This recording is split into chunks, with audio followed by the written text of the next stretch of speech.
So one of the things that I remember regarding my time in elementary school was around the time it was always March or April, I believe, and it was state testing period. And you'd have to sit in class for a couple days and have to take tests, and as a third grader, it was the worst thing possible, right? Having to sit still, be quiet, and take a long test that was 3 days long in length. Quite hard on a third grader, you would imagine. And so I still remember to this day my third grade teacher's voice when she was giving us instructions on how to proceed with the next section of the test. And that she would always say, I need you to listen carefully to and follow the instructions for you in this section of the test. And so every time I would take a test now, and even into college, I would always remember my teacher's voice would echo in my mind. Carefully read and listen to the following instructions. And so if you turn to Colossians 4, we see that Paul gives the church in Colossae two parting instructions to them. First of which is the one where we will be looking this morning, is considering spiritual discipline, and that we are encouraged by and that all Christians are to practice in their walk of faith. And so in Colossians 4, Paul is instructing the church to pray.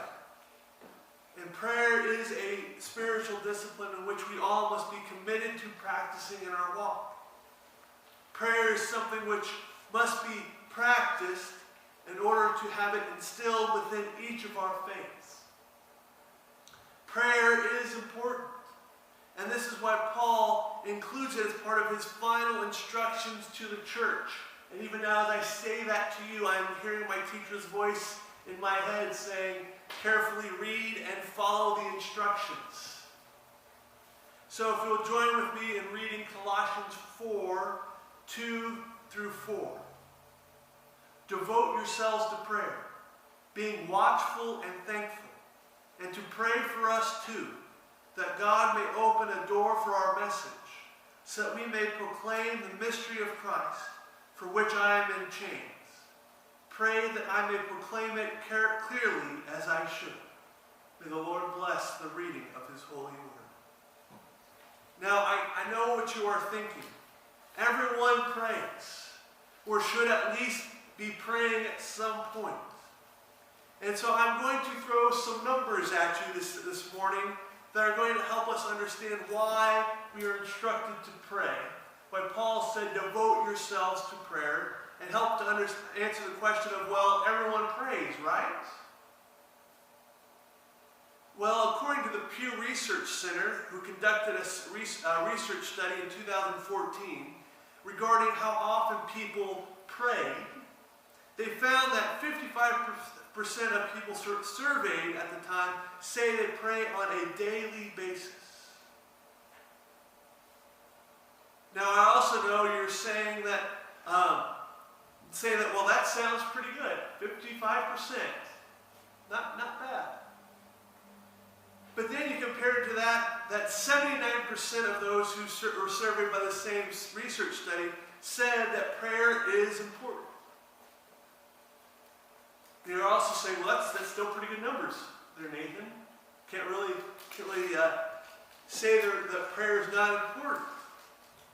But you also have to understand that other studies have found that even though 79% of people say that prayer is important, and that 55 people, or more than half, 1 out of 2 people say that they pray on a daily basis, so other studies have found that on average, Americans will spend between 2 and 17 minutes praying.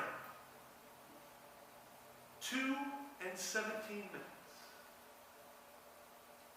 And even more staggering is that for pastors, that number is actually not that much better. Most pastors spend on average about 30 minutes a day praying.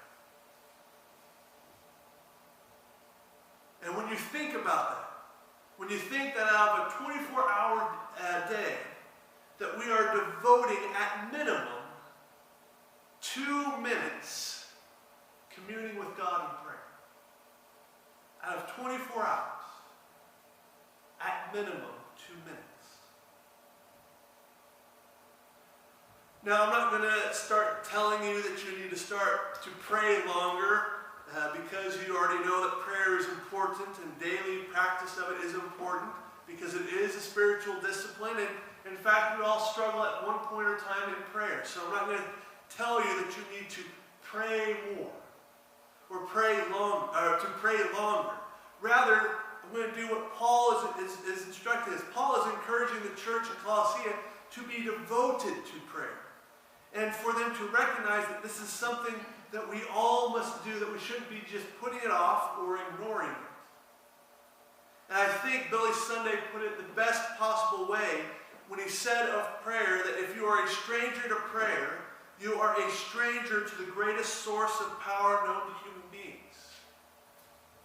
And I feel that this is what Paul is writing to the church in Colossae, and for us, receiving these instructions at a later date, understand that Paul is telling them not to become strangers to prayer.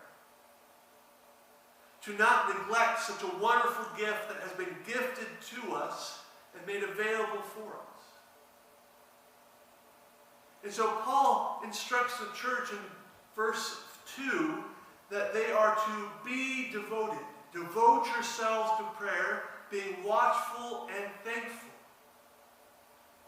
We all, as I mentioned before, that prayer is considered a spiritual discipline. This is that you're disciplining yourself in order to grow towards a desired outcome or a behavior in your life.